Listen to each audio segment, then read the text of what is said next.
نکاتی formula اللہ نے دیا ہے، اور اس فارمولے میں انعام بھی بتا دیا ہے کہ جو ان 3 اسٹیپس کو فالو کر لے گا اسے کیا ملے گا، وہ فلاح پا جائے گا۔ کچھ لوگ صرف یہیں کے سکون، یہیں کے مزے، یہیں کی راحت کے لیے جیتے ہیں، بس یار ادھر موج ہو جائے۔ ہم دنیا میں مہمان بن کر آئے ہیں، 50 60 70 سال کا ایگزام دینے آئے ہیں، اصل زندگی وہ ہے۔ پہلی بات کیا فرمائی؟ اے ایمان والو رکوع اور سجدہ کرو۔ دوسرا کیا ہے؟ وَاعْبُدُوا رَبَّكُمْ، اور اپنے رب کی عبادت کرو۔ پہلے میں نماز کہہ دی تو اب دوسرے میں کیا ہے؟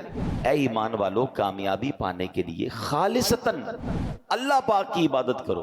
اور اب تیسرا نسخہ قرآن میں کیا فرمایا اللہ نے؟ وَافْعَلُوا الْخَيْرَ، اور اچھے کام کرو، لوگوں کے ساتھ بھلائی کرو، صلہ رحمی کرو۔ اب یہ تینوں کام کر لو گے تو کیا ملے گا؟